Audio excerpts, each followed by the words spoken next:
Según lo que tú dices, la República Dominicana cuenta con un marco jurídico bastante amplio, regulador de este tema de la niñez. Sí, sí. O todavía le falta. Tenemos que actualizarnos. Falta algo.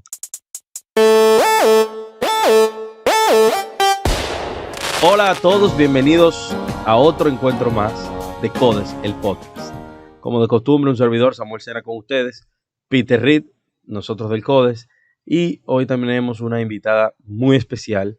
Ella es abogada, especialista en Derecho de Familia, con más de 17 años de experiencia. Bienvenida, Julia Muñiz, a CODES, el podcast. Hola, un placer. Gracias a ustedes por invitarme aquí a compartir.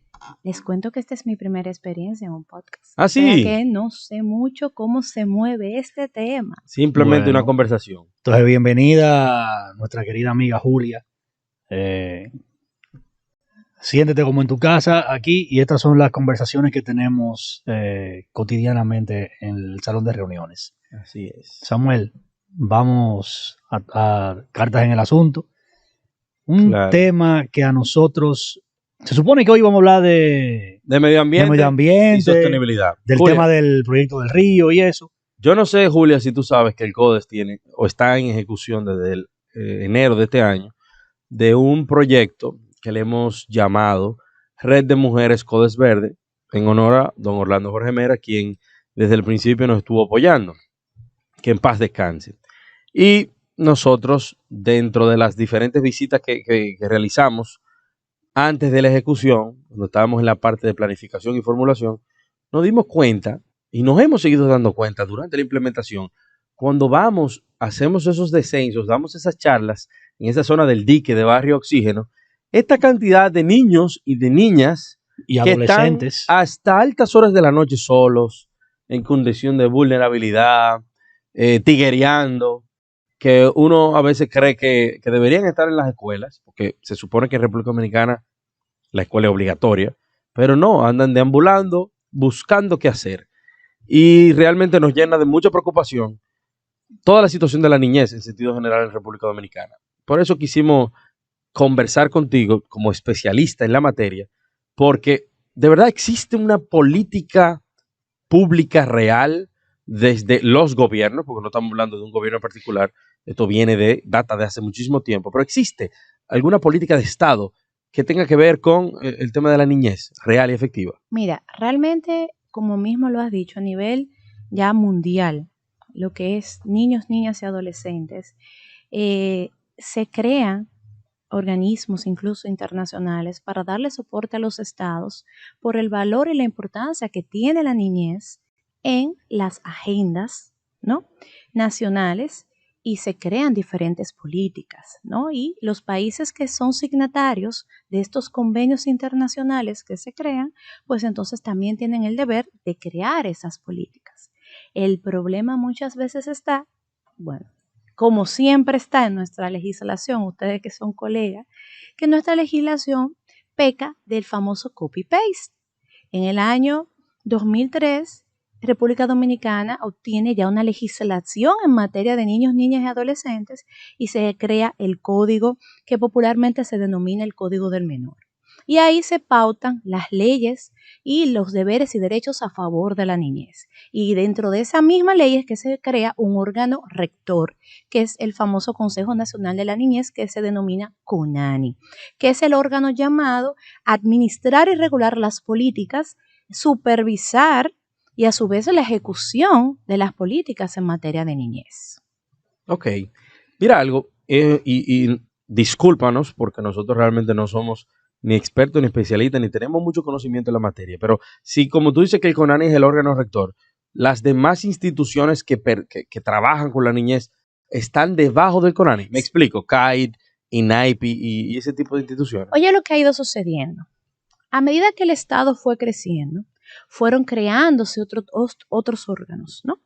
Entonces luego surgió el INAIPI, que ya era enfocado a la primera infancia, porque en nuestro país, incluso en la Ley de Educación, que es la 6697, que data del 1997, no se consagraba, no se regulaba la educación en la primera infancia, que son los primeros 5 años de la niñez, y el valor y la importancia que tiene en el desarrollo cognitivo de los menores. Entonces, en la ley de educación te empieza a hablar de educación ya obligatoria, como tú mismo marcabas, a partir de los 6 años A en la partir primaria. de la primaria. Exactamente, entonces antes había Que la esa es la concepción. educación tradicional. Antes había la concepción de que tú llevabas a los niños a jugar con masilla y a pintar con la profesora y se vea tipo guardería. Entonces, con la evolución se ha demostrado que esa es la primera infancia y que requiere, pues obviamente, de una educación regulada. Incluso recientemente el Poder Ejecutivo aprobó una ley vinculada a la primera infancia.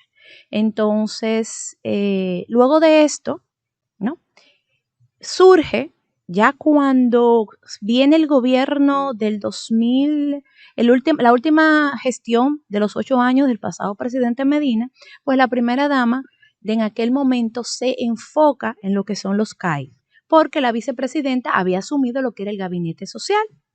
Y hasta el primer periodo, el CONANI lo gestaba la hermana del expresidente Leonel Fernández. Entonces, todos los órganos se fueron expandiendo.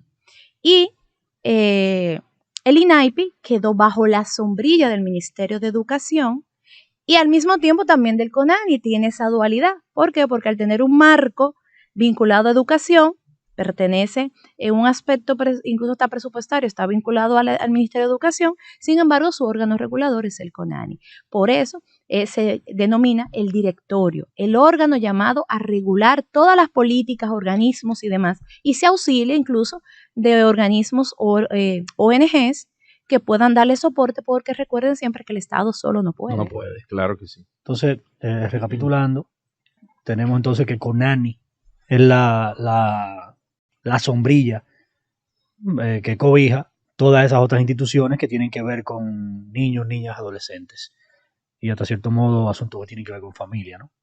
Bueno, se pudiera decir, porque recuerden que cuando hay discapacidad, los menores en condición de discapacidad, cuando pasan a la adultez, hasta cierto grado, hay una parte que se la regula esta ley, que es el hecho del sustento, porque también el Código de Niños, Niñas y Adolescentes regula la parte de la pensión alimentaria, guarda, visita, no solamente, es un capítulo que habla del CONANI, pero en los demás capítulos, que son 4, están otros aspectos, como la parte penal de las sanciones que conllevan las acciones de los menores, como sus derechos y deberes, y las responsabilidades de la familia, del Estado y de los diferentes actores como nosotros, la sociedad, que tenemos un rol ineludible y obligatorio en el marco de la niñez. Mira, Julia, o sea que según lo que tú dices, la República Dominicana cuenta con un marco jurídico bastante amplio, regulador de este tema de la niñez. Sí, sí. O todavía le falta, tenemos que actualizarnos. Falta algo. Mira, oye, ¿qué es lo que pasa? Señores, el mundo va muy rápido. Y este tema de la tecnología, pues, ha transformado el mundo. Y el mundo también se ha transformado en factores como, por ejemplo, la familia. La familia ha mutado, hay una metamorfosis. Anteriormente familia era papá y mamá. Aun cuando hace tiempo que familia es la abuela que cría a los hijos de los padres que migran, para poner un caso. Y hay una serie de aspectos que han cambiado, que no están regulados. Por ejemplo, el acoso escolar, el famoso bullying. Nosotros no tenemos legislación en materia de acoso escolar. ¿Por qué? Porque cuando el código se redactó, exacto, no existía la figura, no se contemplaba esa figura. Sí. Entonces ahí hay un vacío jurídico. Entonces, las escuelas sí han empezado unas políticas anti-bullying, pero realmente son poco efectivas. Porque no hay una consecuencia real desde un marco normativo legal. Lo que pasa es que siempre, que es un tema, amparado el Código Penal, que lo que no viene, no, las sanciones en materia de menores están en el Código de menor. ¿Qué pasa? Recuerda que las observancias que no traen consecuencias terminan siendo opcionales.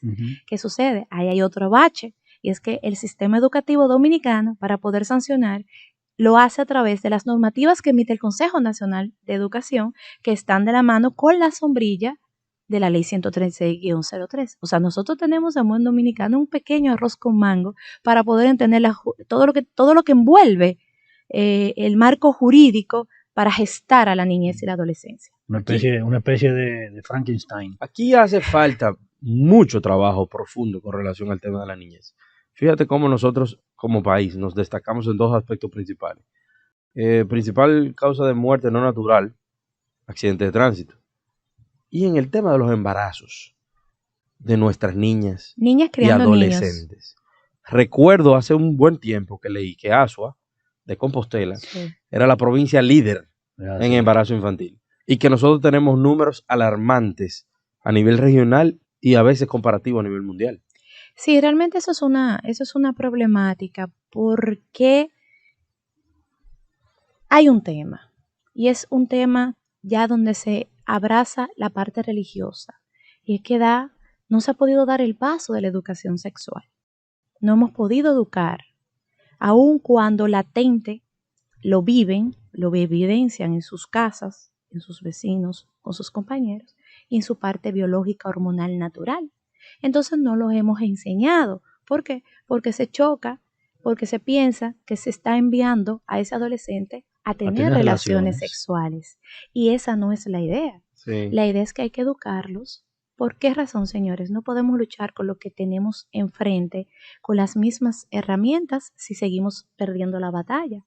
Entonces, o cambiamos y evolucionamos y mutamos como ha mutado el sistema, el mundo, o seguiremos perdiendo la batalla. Con relación a nuestros niños, niñas y adolescentes y ese tema de la educación sexual, yo estoy de acuerdo contigo. Realmente nosotros no podemos permitir que el YouTube, el Internet en general, el YouTube y el TikTok sean quienes le tracen las pautas y que le vayan enseñando de manera consuetudinaria a nuestros niños qué son los conceptos, qué son las cosas. Pero también hay una discusión importante de cómo debe ser abordado ese tipo de temas, si debe ser desde la casa. Muchos padres quizás no están en condiciones para poder explicarlo de una manera llana y que los muchachos realmente entiendan de qué se trata. Pero también hay agendas y nosotros sabemos, conocemos de ciertas agendas. Las Así agendas que, ocultas. Las agendas no son ocultas, que, no son ocultas. que Están, no son tan Que no están ocultas. ocultas. no son tan ocultas, pero realmente ahí sí coincidimos muchos en que sí tiene que ser planteado un tema de educación sexual en los colegios y en las escuelas. De manera clara. Le quiero preguntar ahora a ustedes. Me dijeron que yo era un diálogo, ¿no? Claro que sí, Normal. claro que sí. Si yo les pregunto a ustedes, ¿cuál es el ecosistema de un menor de edad? ¿En qué se enmarca? ¿De dónde se desarrolla un menor de edad? ¿Qué ustedes me dirían? Porque eso depende. No, el ecosistema que están viviendo los menores. Actualmente. Ajá. El ecosistema que Internet, están viviendo los menores TikTok, ahora no que es lo otra que cosa marca eso. todo. Señores, miren, el ecosistema de los menores se enmarca entre la casa y la escuela. La casa con un rol protector guardador, ¿no? De formación de hogar.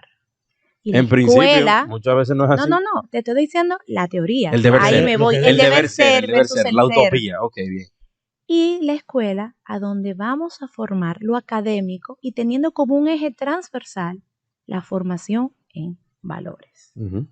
Hoy en día, lo que se quiere es, cuando un padre te dice dónde va a poner a sus hijos, te dice, yo quiero un colegio o una escuela en valores, porque se ha transformado y se está descargando la responsabilidad mía de hogar a la escuela.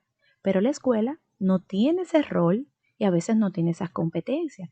Nosotros tenemos un sistema educativo extremadamente grande en el sector público, el cual todavía no ha podido suplir todas las necesidades. Por eso vimos que creció tanto un sector educativo público, donde en República Dominicana el 23% de la educación está enfocada en el sector privado, cuando en otros países solamente es el 8%. Exactamente.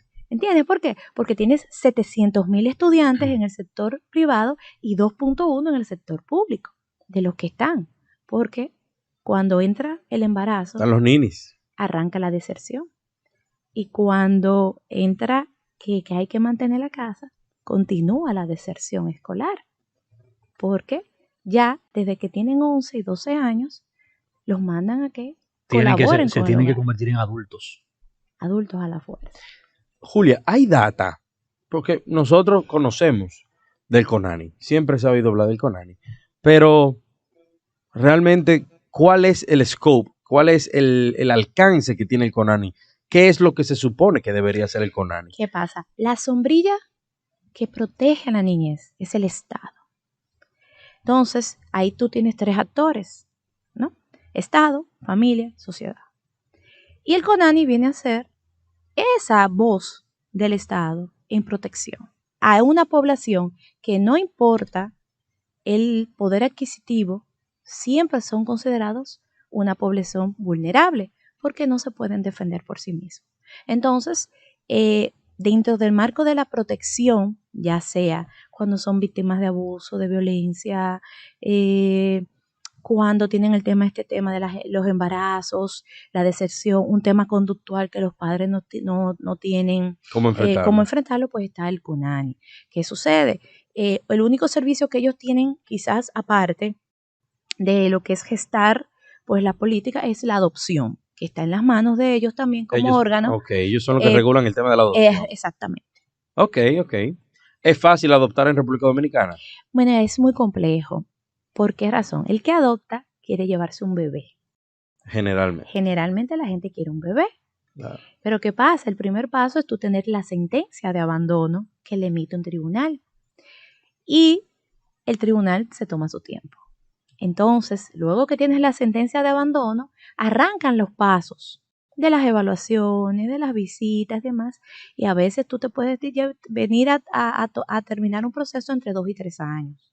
Eso es desde el punto de vista burocrático, Sí. pero el proceso es verdaderamente riguroso para poder depurar y filtrar a quien se pudiera adjudicar y adoptar a un niño o una niña. Sí. Yo tuve una experiencia traumática, realmente, la única vez que hice una adopción. Yo nunca Le salí corriendo. Exactamente, yo por el proceso. Yo también, como dice, mis 17 años le salí corriendo. Burocrático. Por la burocracia, porque es riguroso. Sí, te puedo decir que es riguroso, pero siempre hay que saber, señores, que las cosas no siempre se quedan en las manos acá. A veces hay cosas que pasan más allá. En todas partes del mundo donde hay adopción, ese tipo de cosas se dan. Suceden, claro. Yo recuerdo hace poco haber escuchado un actor muy famoso que estuvo casado con la hija de Eugenio Derbez, que él fue un bebé adoptado en Estados Unidos. Y cuando él tuvo 13 años, la familia le dijo, te tienes que ir de la casa. Y a los 16 él se fue, siendo un bebé adoptado. O sea, que son cosas que muchas veces ya hay un paso ahí que ya escapa de cualquier autoridad de cualquier país. Claro. Bueno, interesante poder escuchar y poder hablar de este tema. Yo creo que no se habla mucho de la niñez. Uno simplemente escucha por vía de Yompéame o por los jóvenes o los niños que nosotros vemos deambulando en las calles, y de vez en cuando uno los mira y dice, wow, aquí hay que hacer algo para trabajar con ellos. Pero tiene algo que ver también el gobierno a través del CONANI con estos niños que deambulan en la calle. Precisamente yo siempre veo una que me llena de una tristeza terrible cada vez que la veo, que está ahí en la Luperón con Gustavo Mejía Ricard, porque tiene una excelente actitud ante la vida y parece que, te estoy hablando de una niña quizá de 9 años, y siempre te da una sonrisa y te habla de una manera bien y te saluda, te está pidiendo y tú le preguntas, ¿y para quién va el dinero? Y te dice, no, para yo ayudar a mi mamá y eso, pero ¿quién de verdad debe regular Lo que eso? pasa es que a veces no es para ayudar a sus padres, a veces ya hay organizaciones. No, estoy hablando de dominicanos. No, ya, incluso dominicanos, Sí. que organizan estos niños para pedir y luego le quitan el dinero. Qué barbaridad. Ese tipo de situaciones también se da. Entonces eso es una problemática de la niñez en la calle que tiene pues muchas connotaciones. Y algo que no nos damos cuenta, señores, miren, yo le decía el otro día a una persona, vemos que hay problemática en la policía, que hay delincuencia, hay una serie de factores, pero las bandas más grandes, ¿cómo se llamaba la banda que mataron hace poco al líder? Los menores. ¿Por qué? Porque cuando tienen 10 y 11 años, ya están delinquiendo. Porque el adulto los pone a delinquir, ya sea porque por su estructura física caben en el hoyo o de la ventana o donde sea, y segundo, porque sus sanciones son menores y por ende salen más rápido. También a eso entonces vamos a sumarle eso mismo que te pasa a ti, Samuel, cuando tú ves a esa niña en la Gustavo Mejía Ricard con Luperón, que te llena, te embarga de una, qué sé yo, un sentimiento de tristeza. Es y utilizan también ese La mismo, sensibilidad. esa misma arma que es la sensibilidad, que al final del día pagan justo por pecadores, ¿no? Como estaba tú diciendo, Julia, son varias cosas que una trae otra. Esa delincuencia, ese entramado de delincuencia que se va estructurando, utilizando a menores, apostando a sanciones menores, la parte de la sensibilidad humana y la estructura del mismo menor, que es más fácil de meterlo en cualquier Y a hoyo, su ventanita y cosas. desprotección. Sencillo. Duermen en las calles. Miren, cuando yo nunca lo voy a olvidar a él. Yo lo entrevisté, yo tenía 19 años en esa época y él tenía 16 y él estaba drogado en Boca Chica. Y yo lo entrevisté a él arriba en una mata para un trabajo universitario porque él no me podía ver a la cara y él era prostituto. Y él me decía, yo no soy homosexual, yo penetro, no permito que me penetren a los extranjeros que llegaban. Ya a esa edad él tenía 3 hijos, porque él le tenía que demostrar a la comunidad Que él no que él era. era hombre. Y a través de él, tener mujer e hijos, él elevaba. Él justificaba el hecho de su trabajo. Exactamente. Y esa era su fuente de ingreso y de sustento. Y se drogaba para poder hacerlo. Qué barbaridad. Entonces, nosotros somos un país, una isla de costa, con mucho turismo. Y el turismo, que es nuestra industria, sin chimenea, como dice, también abre las puertas a que vengan muchas personas. Entonces, cuando están en espacios de vulnerabilidad, sin la debida supervisión, todavía están más expuestos. Y ahí se junta un dicho que dice el hambre y la miseria. Llegó el extranjero, está el muchachito, y les digo algo, a veces hasta los mismos padres los entregan y los llevan. Yo tuve un cliente ganadero, nunca me olvidaré ese señor me llamó histérico, porque esa familia fue y le llevó, la muchachita tenía 12 años, y le dijo, yo vine a entregarle a mi muchachita que salió de mis riñones, oiga como le decía, para que usted se encargue de ella, como lo veía un señor ganadero, y él le dijo, usted va a salir de aquí preso, ¿cómo te viene a eso? Entonces aquí se daba mucho el hecho de familias con 10, 8, 9 niños, no poderla sostener, iban y le entregaban. Y todavía se sigue dando. Señores, nosotros somos aquí arriba el 3%. Aquí lo que de verdad pasa no se ve todavía aquí arriba. La punta del iceberg. Aquí se viven en casitas de 2x2, donde la cama la separa, la cocina y la habitación la separa una cortina. Y donde en esa misma cama duermen el papá, la madre o el padrastro o la madrastra. Y al lado en el catre, o a veces en la misma cama, los muchachos. Y ahí pasa de todo. Mira, fíjate eso que tú dices. Y si tú realmente lo analizas a profundidad, ¿de qué te sirve tú tener un marco jurídico bien actualizado cuando la realidad socioeconómica se impone? Ah, sí, que los niños y las niñas y los adolescentes tienen que estar preservados, pero la realidad es esa. Nosotros estuvimos el fin de semana haciendo una jornada de limpieza en la zona del río Sama y particularmente yo pude constatar, porque conocí una casa que la persona vive literalmente en el río. En el río, o sea, yo entré, yo dije, ¿cómo es posible? Él tiene la cama y a 2 metros está el agua del río. Y la contaminación de lo que ustedes fueron a recoger. Exacto, yo le digo, ¿y cómo tú puedes vivir aquí? Y me dijo, bueno, que esa es mi realidad, eso es lo único que yo puedo hacer. Él está esperando y confiando que en algún momento el gobierno tenga piedad de él y se lo lleve. Pero llevándolo al tema que nos ocupa, el tema de la niñez, por más leyes que nosotros tengamos, protocolos, acuerdos internacionales firmados, la realidad socioeconómica está ahí.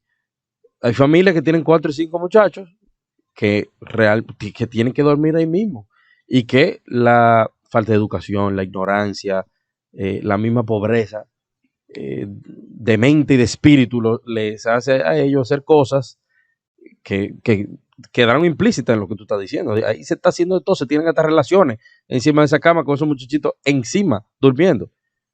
Y se repite el mismo círculo vicioso. Ya cuando tienen 9, 10, 11 años, esas niñas salen embarazadas o los varones ya están también teniendo relaciones, quizás consumiendo sustancias ilegales, y se repite ese círculo de pobreza y los cinturones de pobreza y ¡pam!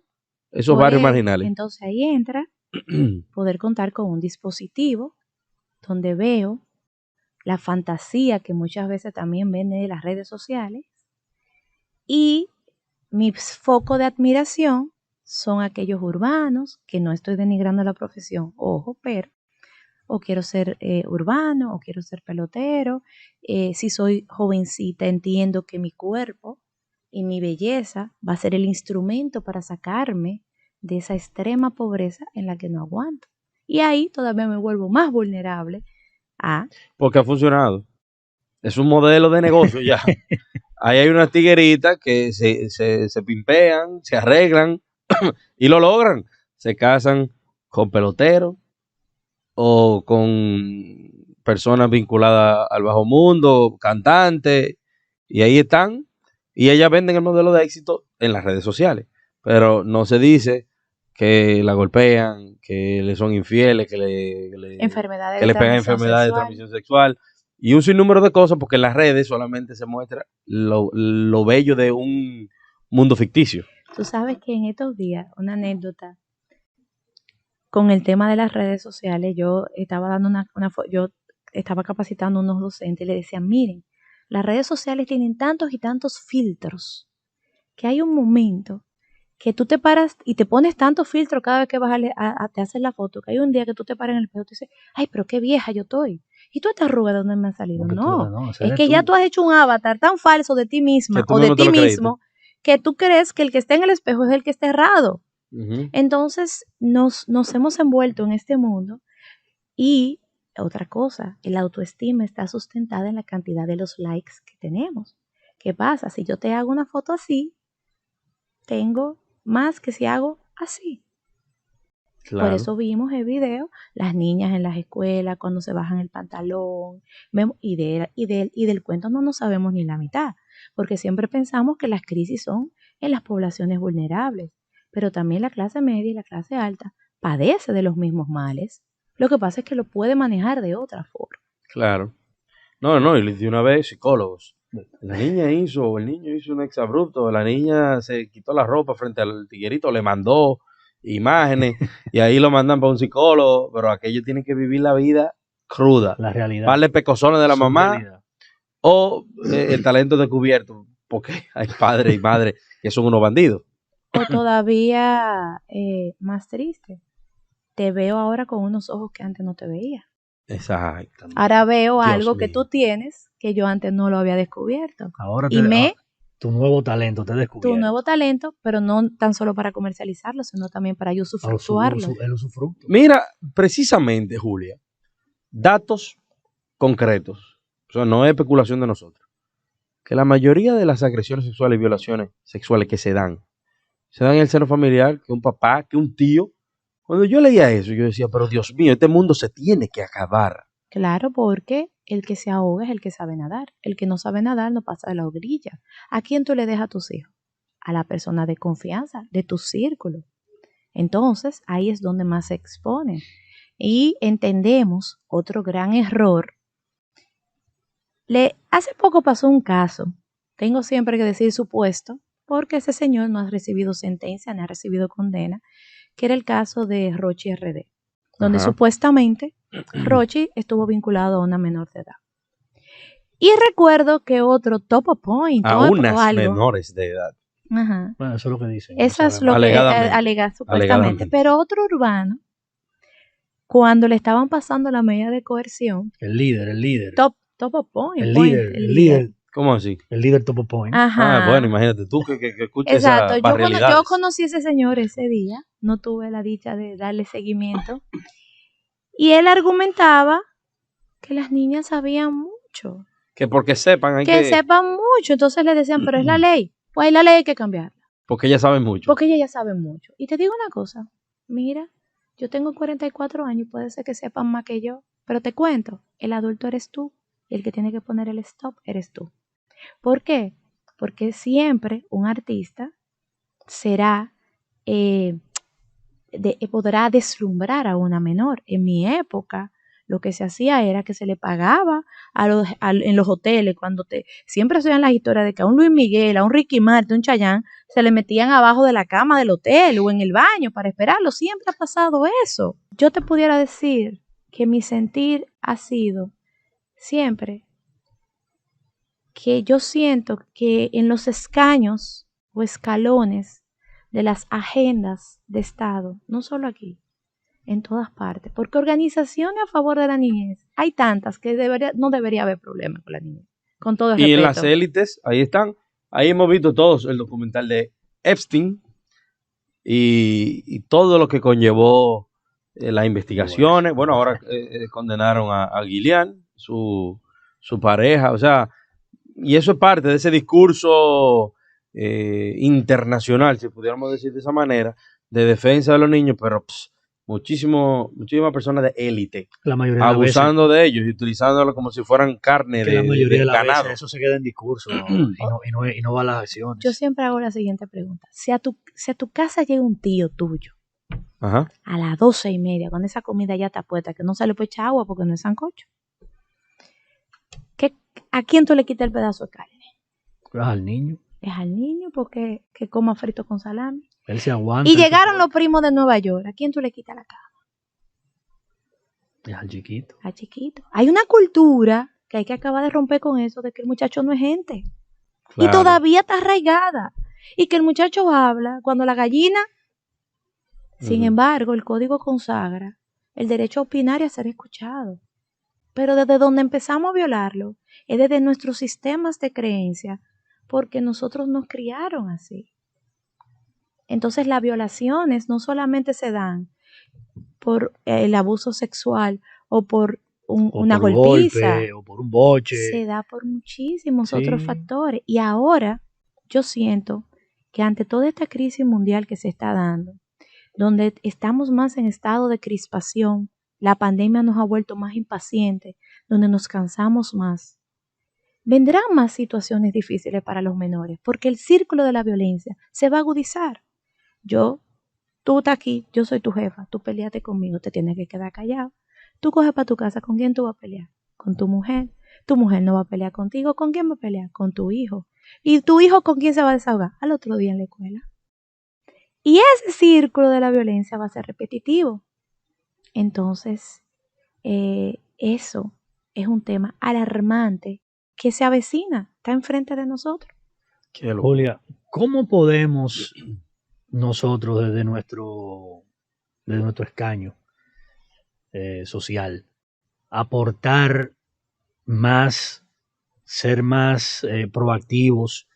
Cuando digo nosotros me refiero naturalmente a la sociedad. ¿Qué podemos hacer para que este tipo de abusos, estas condiciones de vulnerabilidad de los niños, de las niñas, de los adolescentes, disminuyan? Acciones concretas, reales. Sí, mitigarlo, porque, ojo, los males sociales como estos siempre estarán, porque en lo que tú estás terminando, como dice los abuelos de uno, de tirar el muchacho para adelante, ahí viene otro grupo atrás. La producción sigue, entonces tú lo mitigas. Es que la sociedad tiene que entender que tiene un rol activo. Siempre esperamos que el Estado lo haga todo. Y no es así, ¿entiendes? O sea, ese niño que tú ves en la calle, tú debes de tener un rol activo de llamar al órgano correspondiente para que ese órgano lo rescate. La pregunta es, ¿el órgano podrá dar respuesta? Eso habría que ir más allá. Pero tienes que tener un rol activo de aportar. Vemos que tu hijo te dice, mira, el amiguito, el papá lo golpea, el papá lo abusa. Tienes que denunciarlo porque el código te dice, no, pero el código dice que tanto la sospecha como el conocimiento debe ser denunciado, no investigado por nosotros, denunciado para que el Ministerio Público investigue. Y en materia de niñez, la omisión y la negligencia se sanciona también. Entonces, tenemos que ponernos las pilas un poquito más, porque los pequeños no votantes, ¿no? Si la sociedad no se empodera de ellos y los asume y acaba de entender que hoy en día la señora que te ayuda en tu casa fue un pequeño víctima de eso. El que te lleva el carrito del supermercado, el que quizá es tu chofer, quizá ese guachimán que ha matado a alguien sin querer, fue víctima de un mismo sistema. que no pudo suplirle, no darle, no asistencialismo, sino suplirle sus derechos. Bueno, Julia, muchísimas gracias por compartir este tema tan interesante con nosotros. Este fue un episodio más de Codes, el podcast, con la especialista en Derecho de Familia, Julia Muñiz. Superbi. Y compartes, como dicen nosotros los abogados. Yo veo que el CODES está muy activo. Los felicito con esa campaña que tienen de cuidar el medio ambiente, que es un buque insignia ahora mundial. Es así. Y me alegro también de que ahora arropen esta problemática, porque nos estamos preocupando solamente del órgano llamado a sancionar la delincuencia, pero no nos estamos ocupando de la prevención, de que no se genere o se mitigue el actor que delinque. Claro. Necesitamos más personas como tú para trabajar el tema de la niñez. Vamos a hablar de un departamento. Eres un activo muy importante para la sociedad en esa materia y hay que promoverlo. A mí me gusta la gente proactiva. Me gusta la gente que se enfoca en las cosas que le gustan. Es que aquí se le da mucho cargo también a gente que no sabe de nada. Las cosas que saben hacer. Si usted no sabe de algo... Sería interesante ver, quizá por primera o segunda vez, a una persona con un compromiso como Julia dirigiendo ese consejo. No me busque problemas, Peter Reed. No me busque hay muchas posiciones, pero eso realmente... Yo desde mi pequeño espacio siempre seguiré aportando porque lo hago desde los 19 años. Eso es lo importante. Tu experiencia te precede. Señores, como dice Peter... Buenos días, buenas tardes, buenas noches. Y de a madrugada.